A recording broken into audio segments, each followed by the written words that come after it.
Hello, good evening everyone. You're all very welcome. My name is Ken Parker and this is my wife, Rebecca Rosita here. We're both FasterEFT practitioners in the area. So you're very welcome here tonight, and our special speaker has come to tell you all about this wonderful process. Rosita and I discovered this a few years ago, and the EFT and Robert's particular form of EFT, the FasterEFT, and it has made amazing changes to our lives, and lots of people we know as well. And we were absolutely amazed whenever Robert was able to come and visit and stay with us here and help spread the word around. So this is his second visit, and it's been even more successful than his first one in last October. So I'm not going to say any more. I'm just going to introduce him now. Mr. Robert Smith from Oklahoma. Thank you very much.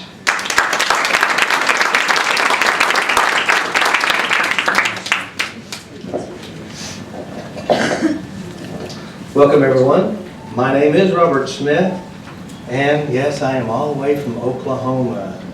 I had 4 seasons today: rain, snow, rain, sun. No Guinness though. I'm so excited to be here, and I don't know if this thing is going to stay on, but we will do our best. I consider myself an expert at eliminating stress, fears, phobias, emotional traumas, knocking strokes off your golf game, improving your love life, help you make more money. If you're climbing the walls and need to sort things out, I can help you do that. And the reason why I know I can help you do that is because, first of all, I've been there and I've walked those steps, and I also know how you do what you do within you. You know, most people don't really realize how they have problems, why we have problems, where they come from, or how to change them. And since I've been doing this work, well, you know, I say I've been doing this work. I started with EFT. How many of you have never heard of what EFT is? Just raise your hand. Okay, we raise it good and high. Let's see, we got about 1/3 of what EFT, don't know what EFT is. All right, so you're really in for a treat. How many have not seen any of my YouTube videos or any videos of me whatsoever? Raise your hand. Huh. Where are you? All right, so why are you here? That's the question. Did somebody twist your arm or what? Why are you here? Seriously. Other than I'm from Oklahoma and I'm going to show you how it works, right? Well, the interesting thing about how we have problems, why do we have problems? You know why you have problems? Anybody out loud, why do you have problems? What do you say? Thoughts. How we think. Oh, how are thoughts? Thoughts, yes. Thoughts. That's fine. What was another reason? We create them ourselves. How we create ourselves? We create them ourselves. We create them ourselves, absolutely. Anybody else? Worry. Worry? Why do we have problems? Anybody else? That's it? Thoughts? We don't accept. We don't accept things. All right. You know, I've been doing this work. I started with EFT, Emotional Freedom Technique, back in 1999 of April. And of course, at that time, I was married. My wife had some experiences in her childhood that were very emotionally traumatic, physical, sexual trauma. And you know, at that time, our relationship was not good. And I thought, you know, if I could fix her, my life will change. And then I started going, I said, what is the problem? How do you change this? And so we started looking through the phone book. I said, hey, you know, we'll try this guy here, you know, and he used guided imagery. How many of you know what guided imagery is? Basically, images in your mind, they walk you through a meadow and whatever else occurs. And so, but I noticed that while she's going to this guy, she started changing. And I'm thinking, why is it she's changing? What is the cause of all of our problems? How do we have problems? How do we create problems? And better yet, how do you get rid of them? You know, so that was way back then. And so I started reading books and trying to find everything I can find. And then I found this book called Mind Works. Mine Works is an NLP book. Anybody know what neuro-linguistic programming is? Yeah. Raise your hand if you do. This would be a very low number. Well, that's pretty high. All right, NLP is actually the structure of how we think. It's what happens inside your mind to produce what it is you know how to produce. And so I started using this book, and I'm reading this book, and of course you realize that you've heard the saying, birds of the feather always flock together. Basically, she and I had the same basic problems. Even though I wasn't sexually abused, I had a father who beat the crud out of you, just a drop of a hat, you know. There was physical abuse, there was verbal abuse. I'm the oldest of 6. And so, you know, of course, my mom and dad got married. She's 15, she gave birth to me. By the time she's 19, she has 4 of them. And then, of course, all the stuff with a poor family going through, and they have a lot of stresses and a lot of issues. And my father gave me his best. Although he was angry, he didn't know how to deal with his problems. His dad was an alcoholic. At one time, all of his brothers and sisters were put in foster homes. He had issues. And the interesting thing about my father, he loved me exactly the same way he was loved. That means if he was rejected, if he was beaten, if he was abused, however he acted, was because he went to a different school than a lot of other people went to. That means, although I'm in Ireland, and I ask this question oftentimes, how many of you are hula dancers? Raise your hand. Any hula dancers from Hawaii? I don't even have one in the room. And you know why you're not hula dancers? I'll tell you why. One, you're born in Ireland, or close. Secondly, it's just not a part of your culture. Your parents weren't, your best friends were, you didn't go to that school, you didn't go to the high school, but you may have went to a different school. Now, I went to a different school. My school was, I had an angry father. I mean, when we were kids, when he arrived at the door, guess what we didn't do? We didn't greet him at the door, we ran and hid. I mean, we scattered. Dad's home. So here it is, I'm reading this book, Mind Works, and it's talking about how the mind works. And it talks about how we have triggers. You know what triggers are? All right, triggers, you know, Roy Roger had one. Right, you know who Roy Roger is, right? All right, they stuffed him and it's in some museum. Trigger it is. But even the word trigger could trigger all kinds of things. Trigger could be a trigger on a gun. Trigger could be you're going down the road. A song plays on the radio and all of a sudden you feel something that happened to you when you was in high school. Good memory, bad memory. But I discovered the most powerful thing about us is that we're automatically, unconsciously triggered, and sometimes we don't even know why we feel what we feel.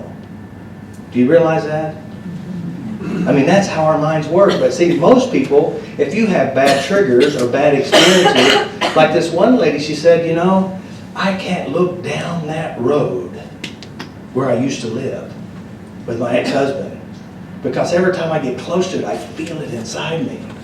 You know, here it is, she's been divorced for 14 years.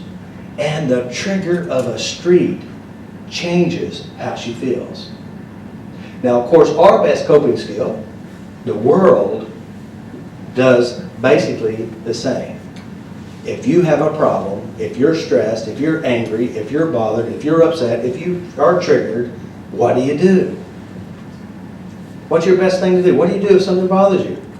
Your best coping skill is to divert your attention. Go get you something to eat, a pint of Guinness, clean up something, yell at somebody, smoke, drink, eat, work. Just try to keep from thinking whatever it is that bothers you. Now, the interesting thing about that is the more you keep diverting your attention, the bigger the stuff you keep trying to avoid. Now, where's the stuff that you're trying to avoid? Inside, isn't it? Isn't that true? Where's all your problems come from? Your ex-wife, right? Ex-husband, that's where. It's your kids, that's why you have problems. It's your mother-in-law. Now, haven't you ever noticed that we keep seeing and experience the same thing over and over again? My best friend in Oklahoma, his name's Randy, he just got married, divorced. And so I never met the lady, and he invited me to come to eat dinner with him. Now here's something, the craziest thing that I've ever noticed. She looked just like the one he divorced. And the craziest thing, she acted just like him. And one thing I discovered you don't do, guys, this is really tough lesson. You don't call her the ex's name at the dinner table. They just don't like you anymore. Now haven't you seen your best friends? They keep dating the same guy, different name, different shoe size. Or how many you keep finding the same boss at the different job? It kind of reminds me when I was teaching a seminar, much similar to this one. And I went out to the car to get something from my car for the seminar, and this lady was out there like this, trembling. I said, "What's wrong, Mary?" She says, "My mother shows up to every one of these." I said, "Which one was she?" She goes, "Well, my mother's been dead for 10 years. But someone just like her keeps showing up." Now see, here's the bizarrest part. You say you don't like it, but you take it everywhere you go. Isn't that true? How many of you notice you keep saying the same thing? You keep feeling the same exact problems over and over again, and you keep thinking it's them? But the key is you. But how do you sort it out? How do you actually change it? I had a lady come to see me. She said, well, first of all, Robert, I got to tell you that I've seen 14 other therapists before you. I said, well, today's your lucky day, number 15. And I said, all the stuff you've been talking about for years? Yes. I want to pick out the top 5 worst memories, worst experience that bother you. And today, when you walk out, you won't be able to make it bother you ever again. You'll have to find something else to talk about. And so what I did is she and we wrote this list down. And as we wrote this list down, I'm using a simple process that is so profoundly effective, it's almost unbelievable. And they keep asking the question after they come to see me, sitting in my chair, sitting on the magic couch. I call it the magic couch. And this is a magic chair. And I don't know if you've noticed the color of this. This is kind of like a purple in a way, right? Now this is a special chair, and I'll tell you why it's so special. Because these little leprechauns carved this chair out of wood, but it looks metal. I'm just joking. I'm trying. No, the reason why I say that is because this is the bizarre part. Someone comes in with a problem they've had all their life. They talked about it forever. And when we get done, they go back to it. They look at me like, will it come back? I said, well, make it come back. You remember, anytime when we went to this memory before, you couldn't even think about it, you couldn't even look at it, make it come back. And the guy who was a very short in stature man, he had this horrible fear of heights. So horrible, just to say heights, think about heights, you could see his whole body turn red and he starts to tremble just by thinking of it. And we just do my process. And I said, make your heights come back. He says, it must be tired. I said, no, really, make it come back. I said, you're on this high chair. And I started wiggling a little bit. I said, no. I said, make it come back. He said, it's tired, I can't find it. I said, all right, tell you what you do. Go out the doors, go up to the elevator, look over and see if you can find your heights here. A few minutes later, he comes back and says, I can't find it. I said, maybe you left it at home. Now here's something interesting. Before he came up, in his chair, in your chair, you can produce your problem. How do you do it? Isn't that true? How do you do it? Now how many of you realize inside you, you have images? Do you have memories and images, isn't that right? Right. Do you realize depending on what image you look at inside your mind, it'll determine how you feel? Do you realize that? All right. One of the things I started to discover when I'm working with individuals, that when you have a memory of something happened to you, let's say it's 5 years old or 7 years old or 10 years old, and that event happened, whatever age it is, Who's doing it to you? You are. Now here's something I discovered. And this is a big, major discovery for me. I might go around this way. All right. This is a true experience that really happened to me, and I'm so fortunate to have that experience. I was in the 5th grade, and of course my father, he had many jobs, and we traveled around a lot. We never stayed at one school any one time. Matter of fact, I went to 3 schools in 1 year. All right, of course, I had great teacher experiences. Anybody have teacher experiences? You know, guys, if you want to heal yourself, go back home when you're a little kid. Go back to the teachers. Go back to your brothers, your sisters, your mother, whoever it is that impacted you emotionally. And so here it is. The teacher put me in the middle of a class. I couldn't spell. Humiliated. I can't even, you know, it's amazing that I'm standing up here teaching seminars. It would never happen had I not discovered how to let it go. And so here it is. I'm in the 5th grade. We just moved to this new house, and there was a tree right next to the driveway, and I must have done something to encourage these guys to really like me, and they chased me up the tree and threw rocks at me. Okay?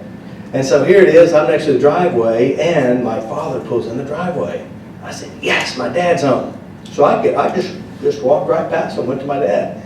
And my dad wasn't in a good mood that day because he pulled a hammer out to beat me in front of these boys. Now this is a real memory. You know, I could never go to this memory ever until I let it go.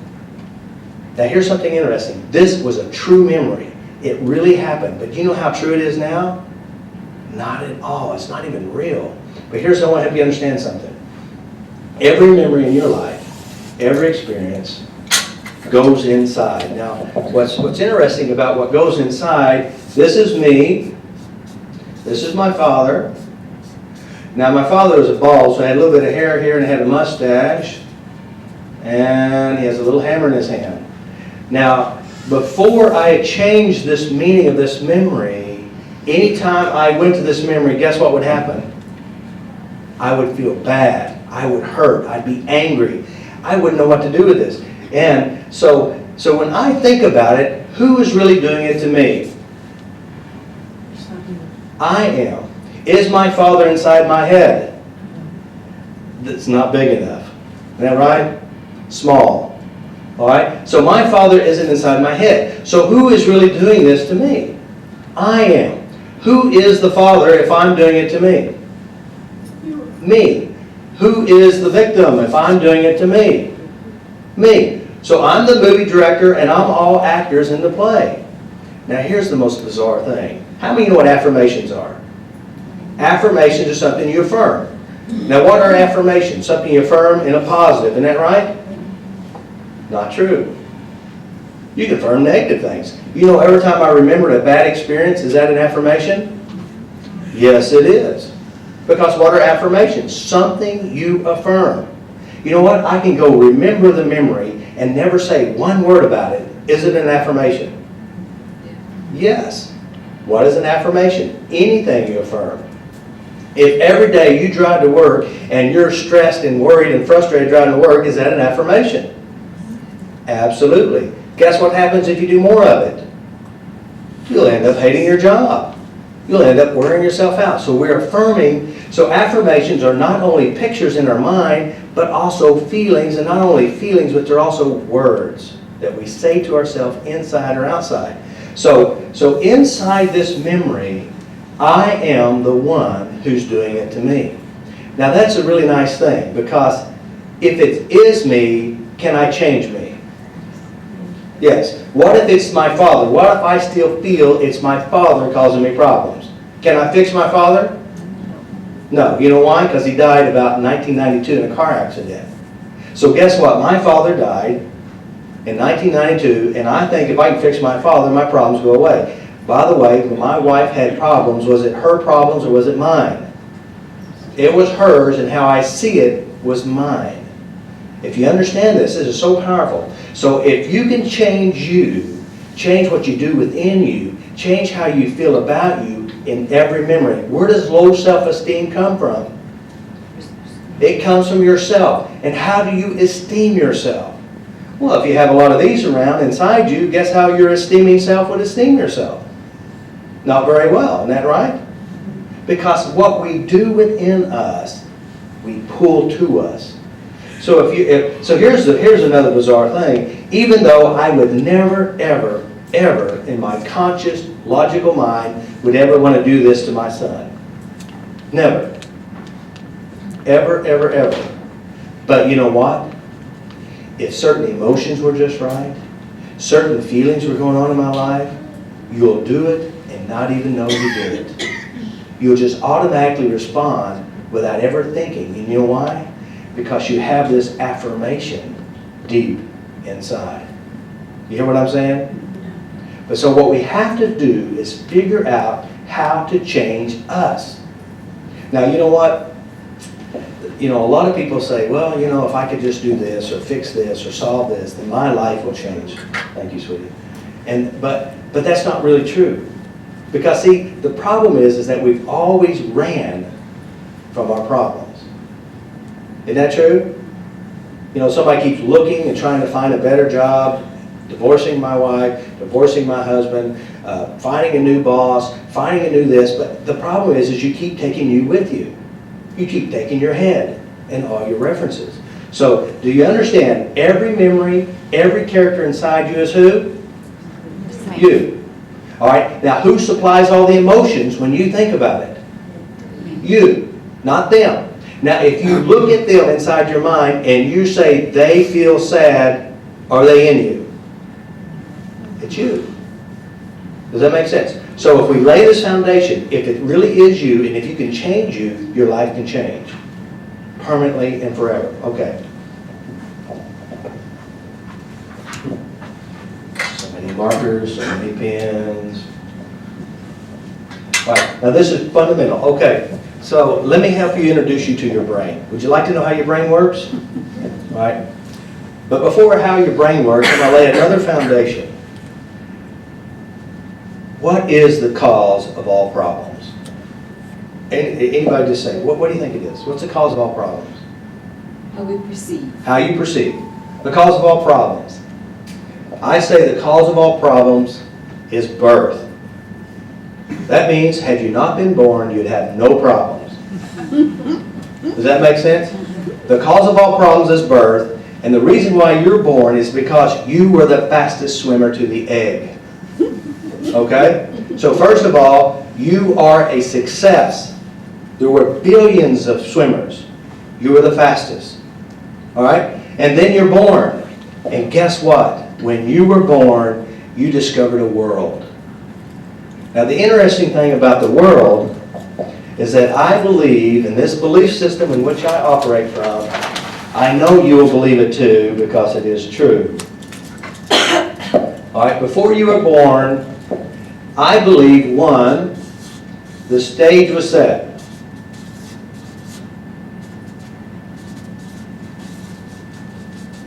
All right, so what does that mean?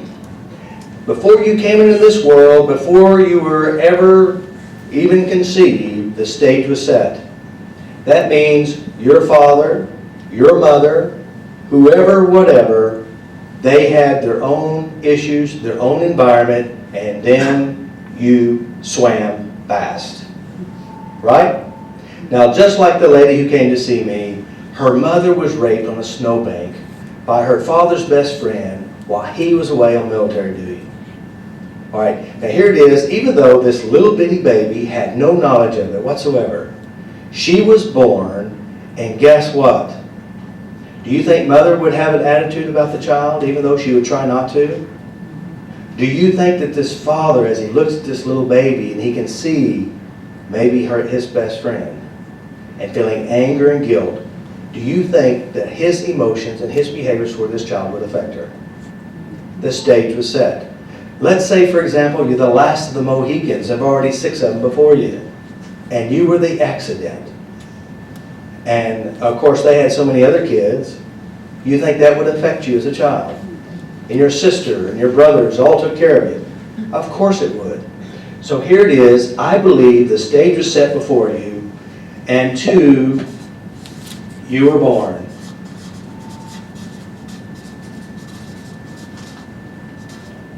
I'm throwing words together. Everybody agree with this right here? The stage was set? No disagreement? Anybody disagree with the fact that you were born? Everybody any hatchers in here? Anybody hatch from an egg? I heard somebody say, well, what if you're a walk-in? I said, what? Anybody heard of walk-ins? Some have? I said, well, hell if I know. I'm sure you have some reference it somewhere. So here it is. So you were born. Third, from your environment, your mother and your father had their emotional coping skills, didn't they? So mom and dad, or your environment, you may not even have a mom and dad. From your environment,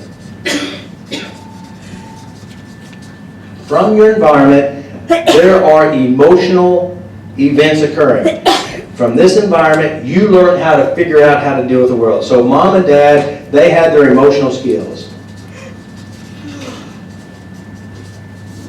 Is that true?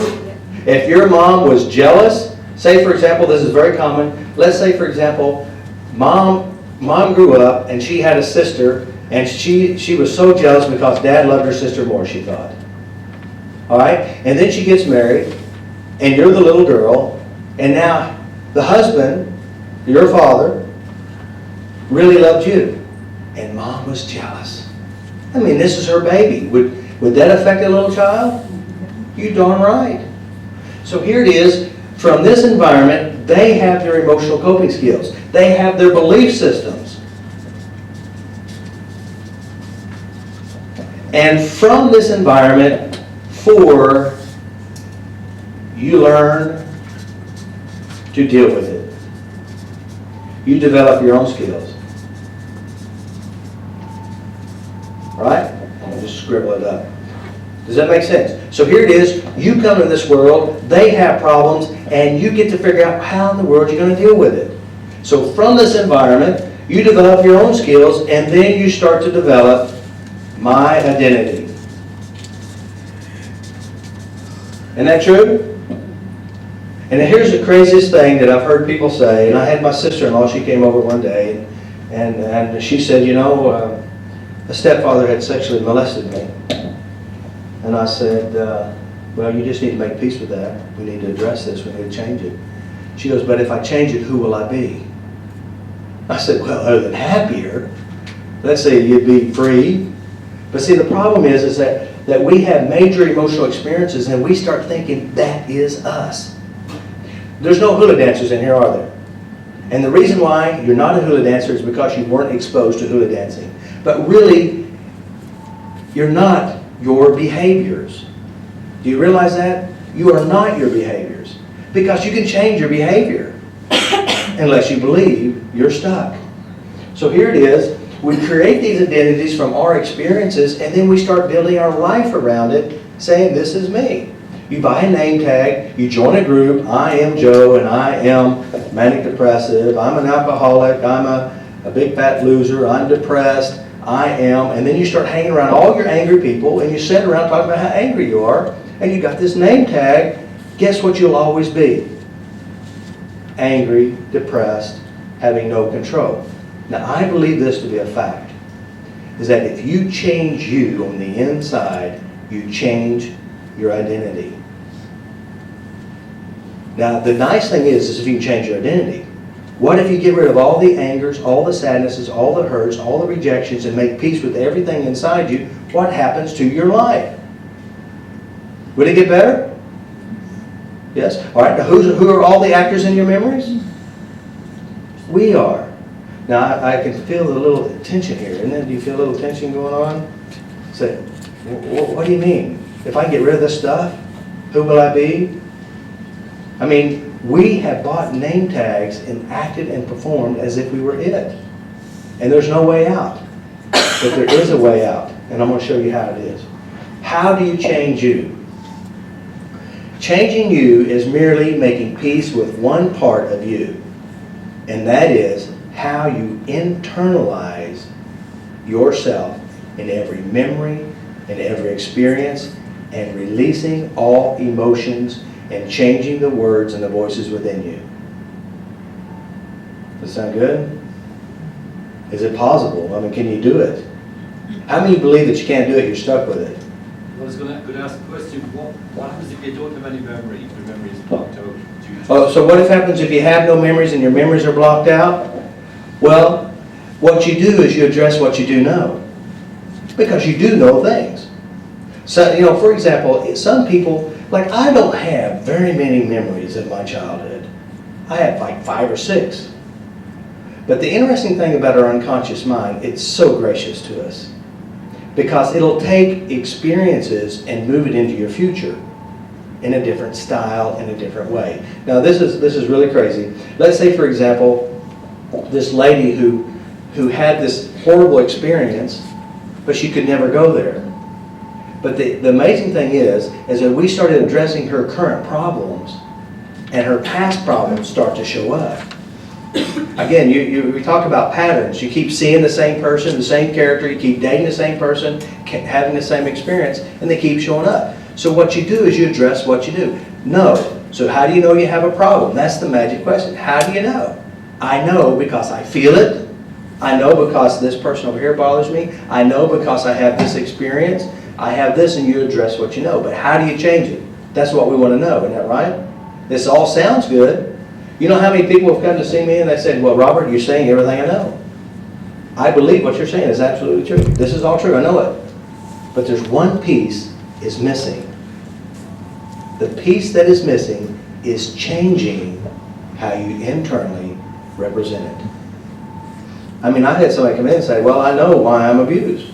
I spent over $100,000 in therapy for the last 20 years. I've been on antidepressants for 20 years. I can tell you every angle, every situation, how, why it happened. But it's still there. So what we're going to do is figure out how to change it. That's what you were here for, right? How to sort out your internal representations. How to change the emotions and the feelings you have within you. That's what you want. If you have this skill, you can change your life. If you don't have this skill, your life will change you. That means if you have a lot of emotional stuff that's floating around in the inside, and you're trying to keep running, you can't run fast enough because you're taking you with you. Even in this room, I'm talking about stuff, emotions, and events, and while you're sitting here, some of you are kind of squirming a little bit because I'm pushing buttons. Where are the buttons? Are they you or are they me? I spoke in a group as 120 psychotherapists at the mental health professional place. And I started to show them how you can change your problem. And I said, would you like to know how to feel good for no reason? Raise your hand. Everybody went up. Now we're talking about mental health professionals. How do you feel good for no reason? Do you want to know how to do it? It's free. I'll show you how to do it. You want to know how to feel good for no reason? All right, raise your hand if you do. All right, the rest of you, I'll show you how to feel bad for no reason.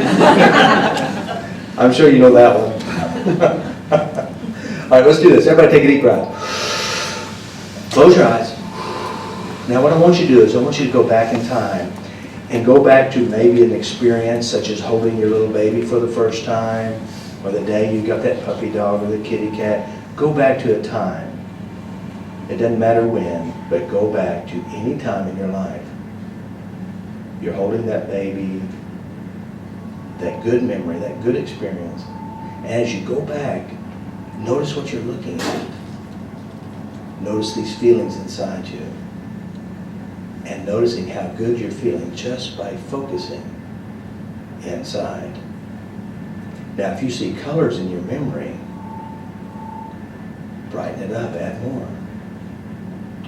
If you see somebody's face, notice even more. Look at yours. Feel what you feel. All right, open your eyes.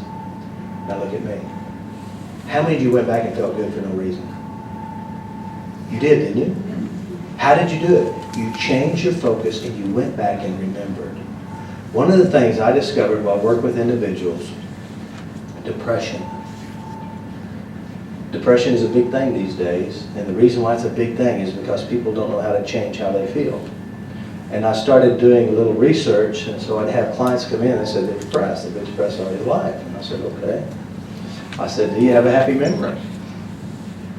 They're going like this. God, I know there's got to be something so depressing I can find one. I said, and I tried to help them. I said, well, what about you're depressed, yes. How long have you been depressed? All my life. I said, well, do you have any depressed memories? I said, yes, God. I see 50 of them already sitting there waiting for me. Because here's something they're doing correctly. A depressed person does things correctly. They have experiences, they have memories, they have references, they have moms and dads, and they watch them. They know how to do it. Their dog died, their wife died, their husband left them, their wife left them, anything, and then all of a sudden they have depression. I've never had anybody say, well, you know, I'm so depressed. The ink guy came in, changed the toner, and the ink thing, spilled ink all over. Everybody in the office is depressed. Driving down the highway, big old barrel of depression chemicals got everywhere, and we're all depressed. Never had anybody ever said that. They've always said, I have plenty of reasons. And they write them out and show it to me. So what I discovered, if you want to feel good for no reason whatsoever, you have to practice. So one of the things I always tell my clients, I'll tell you, if you do this, I promise you if you do this, your life will completely change. Get you a journal. I call it the happy journal. And this happy journal, when you look at it, it must make you feel good. Secondly, you start writing down every positive experience you've ever experienced in your life. And if you don't have any, start making them up. And if you don't have many, start creating them. Take your children out. Go spend time with your grandchildren. Go spend time with someone you love and you care for, and make it real and write it down. Because if you practice feeling good, how easy will it be? Much easier, wouldn't it? Why are we good at feeling bad? Because we practice. We sit around driving to work and think about how we can be miserable. We think about how screwed up our parents were, how bad they were, and think about all the things they did. Now, by the way, who's doing it now? You or them? It's you. And not only that, you're practicing and rehearsing so you can practice on your kids. And you have, haven't we? Because we pass down what we know how to do already. Because they loved us and they gave us their best, even though their best was pretty crappy at the time. But you know what? They didn't know any better because they too were hurt. Weren't you? Aren't you? So what we want to do is figure out how to change it. All right. Since what I'm saying is absolutely true, does that seem true? Pretty true? All right. So now what I'm going to do is I'm going to show you the mechanics of your thoughts. First of all, I shared with you that first of all, everything in your mind is who? So who's creating the memories? You? All right. Who's making it important to you? You. So if you keep all the bad ones handy, how bad would your life be? Pretty bad. Isn't that right? All right. So what we have to do is figure out better coping skills. So what I want to do is I want to show you. A few moments ago, I said go back and remember a good memory. And guess what? You went back and you started to remember. Did you feel good? Yes. Now what makes your problems, your memory, seems to be real is this one thing. Your body responding to your mind. Isn't that true? I mean, right now, let's test it.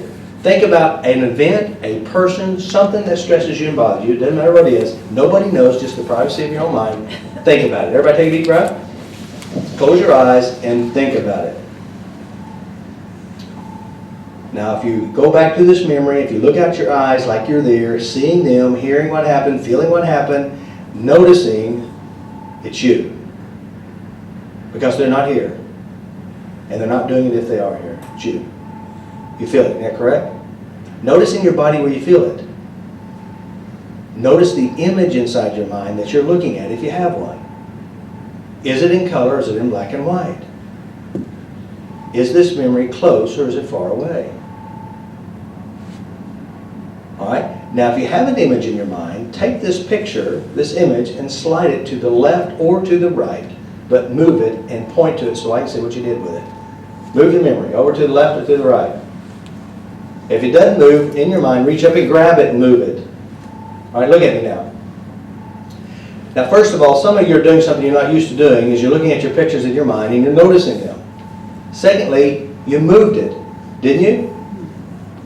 Did you ever move your memories around before? You didn't know you could. No one showed you how to drive your mind. So here it is, you moved a memory from the side, you notice it was color, black and white. Now here's something interesting, when you go to your memories.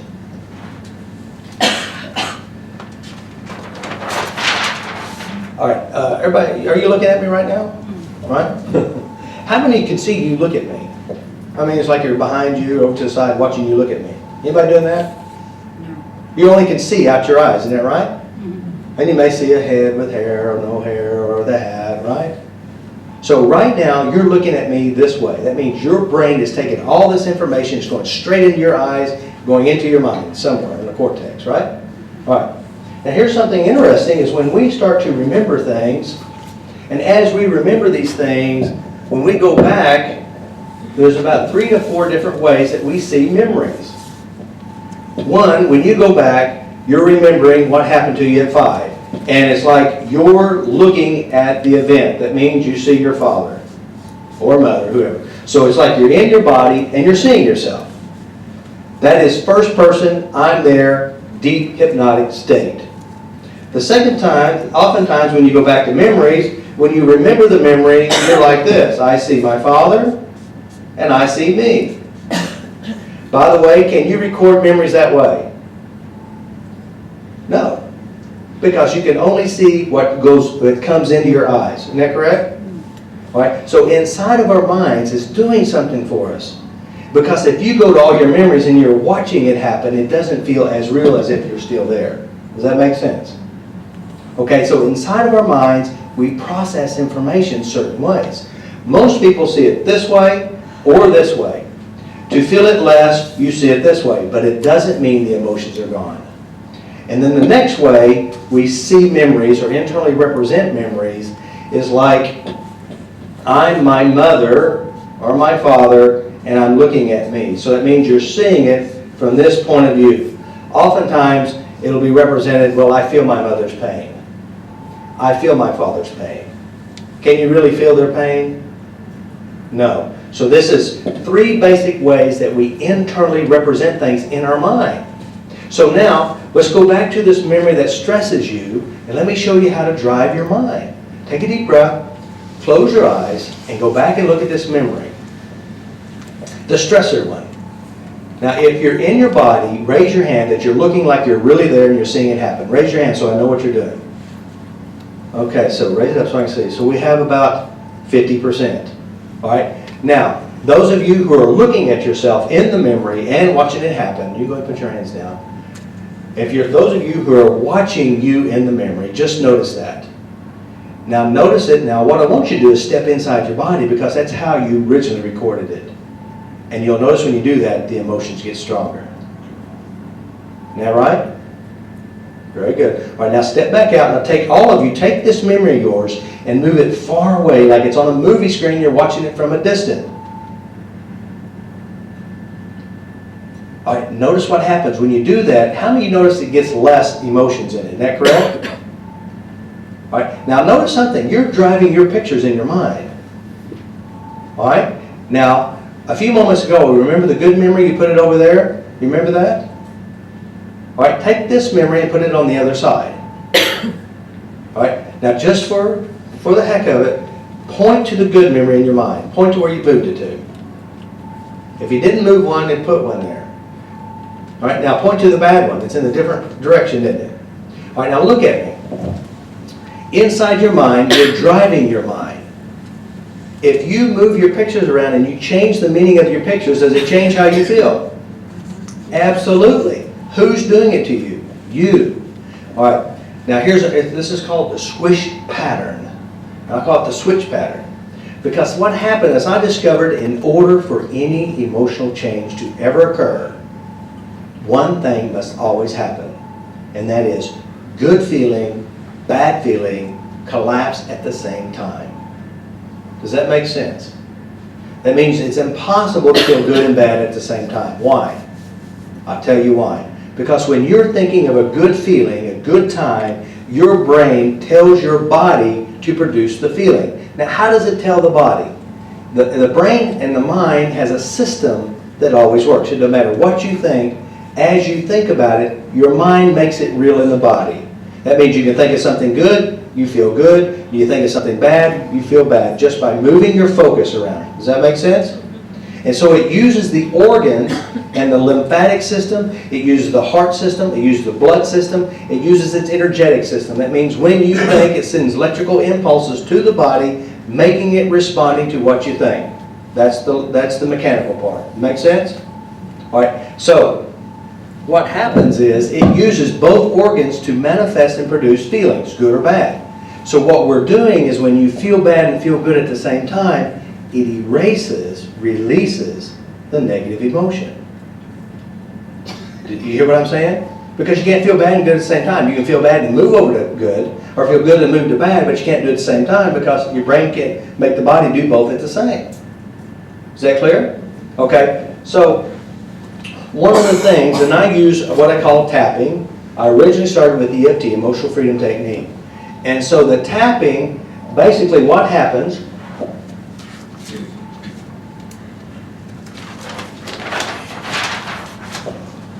all right, so we're going to go right here. Let's say, for example, this is your brain.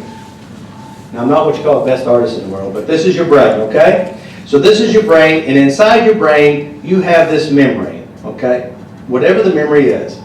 Let's say it's a negative one. So inside the brain, you see something, you think of something, and all of a sudden, it starts using its system. So it has an energetic system called meridians, and what it does, it uses its impulses to trigger the body to respond. So it sends an impulse to your lungs, pardon the art. It'll send it to your heart, which is not really the shape of a real heart. It'll send it to your kidneys. It'll send it to your liver. I don't even know what the hell a liver looks like. All right? It sends it to your stomach. I know what a stomach kind of looks like. All right? So here it is. You think, and all of a sudden it sends it to the body, making it feel real in the body. Does that make sense? Okay. So now here it is. This reaction is a great production. Does that make sense? So that means if you want to feel like crud, how do you do it? You have to do something internally right. So then you have to start digging around in your childhood or what happened, and guess what? You produced bad feelings. Make sense? And so what happens is when you think, it triggers the body to make it feel real. So what we're using is the meridian system, and if you tap or push pressure on these meridian system that coordinates to the organs, and as you're touching these, it's like you have a water hose out in the yard, and you got the water turned on, and it's working perfectly. That means whatever you think, you're producing emotions and feelings in the body. And if you step on the water hose, guess what it doesn't do? It doesn't squirt anymore, does it? All right, so what we're doing is we're using something to stop or create a blockage in the mind-body system. Then all of a sudden, you don't feel it here, and it shifts this here. Does that make sense? All right, is that pretty clear? That sounds good and logical, doesn't it? But does it really work? I don't really believe this stuff. I mean, this is weird. I mean, you're talking about all this crazy stuff, meridian system, and I don't even know what a meridian is, you know? All right. So, feelings, emotions are successfully produced within you. You're the producer of it, right? All right. So now, let's do a test. All right. What I'd like you to do is remember a bad experience, and I'm going to show you how to change it permanently. Would you like to do that? All right. Now, what I want you to do is I want you to pick one memory out, one emotional reference, or one feeling that you know that you have within you. Make sense? All right, everybody do this. Take a deep breath. Close your eyes, and you don't have to believe this works. All you have to do is do it. Close your eyes and remember something. And notice how you know it's there. First of all, remember the trauma, the experience, whatever it is, and notice in your body you're responding. Isn't that correct? Feel it inside. Now let's measure how strong. 0, I can't feel it. 10, it's really strong. And I want you to make it as strong as a 10 as you can. Make it as strong as possible, and I'll show you how to permanently change it. So bump it up to a 10. You got it? Now if you don't know how to make it stronger, look at faces, look at your face. Make it worse, turn the volume up. Feel it?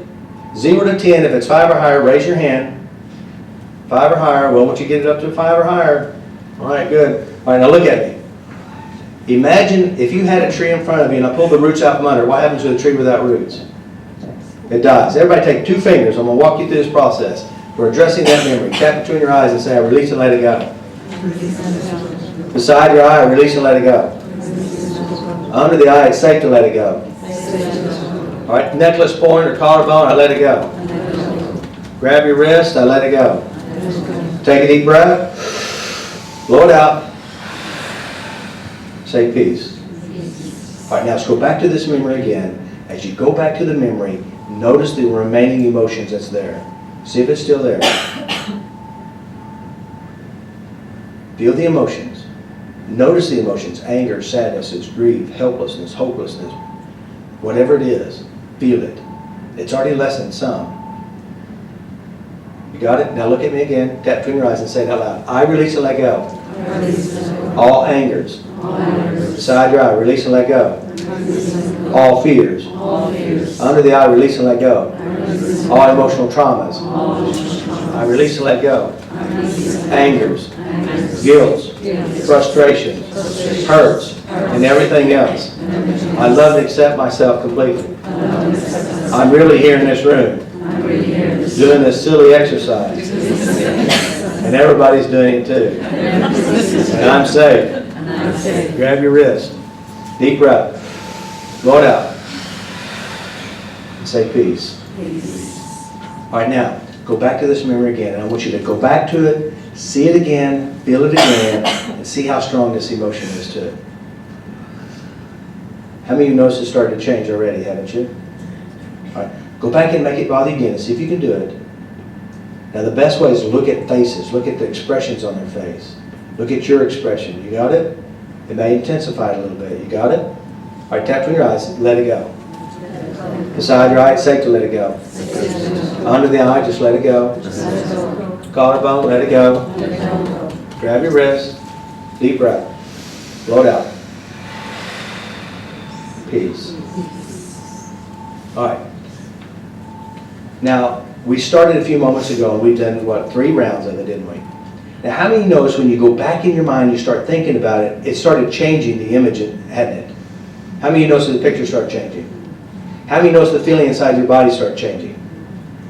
It has, hasn't it? All right. So, when you use this process, the key to making it work is this one key, aiming. What is it you feel? What is it you're looking at? What is it you're hearing? How do you know it's there? And then all you do is you aim at it, you notice it, and you say this, let it go. Let it go. I'm safe to let it go. Let it go. Let it go. Deep breath. Peace. It's that simple, but it's so bizarre, isn't it? I mean, we have not been able to change our mind, and I'm showing you how your mind works. If you figure out the art of internal sorting and changing the meaning completely, what happens to your life? You get control. Do you want control in your life? But there's a scary part about it because some of you believe that you're not smart enough to control your life. Haven't we been taught that? I always thought I was stupid. And my dad, he said, you're stupid. You'll never amount to anything and beat the crap out of you. And I believed it for a long time. But he did say something nice. He said, you can do anything you set your mind to. It is all within our mind setting. It's all with what we have within our minds. That sounds pretty good. And one of the things I'm really good at is changing fears and phobias, knocking out bad traumas, eliminating bad memories, and changing it permanently. And so what I'd like to do is, anybody have a memory or a fear or a phobia or would love to get rid of it completely? I mean, this is the greatest opportunity in the world. You get it for free. Well, 10 euros. Yeah.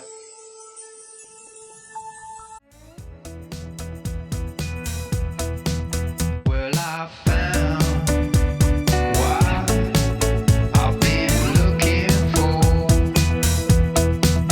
It is my own set of keys.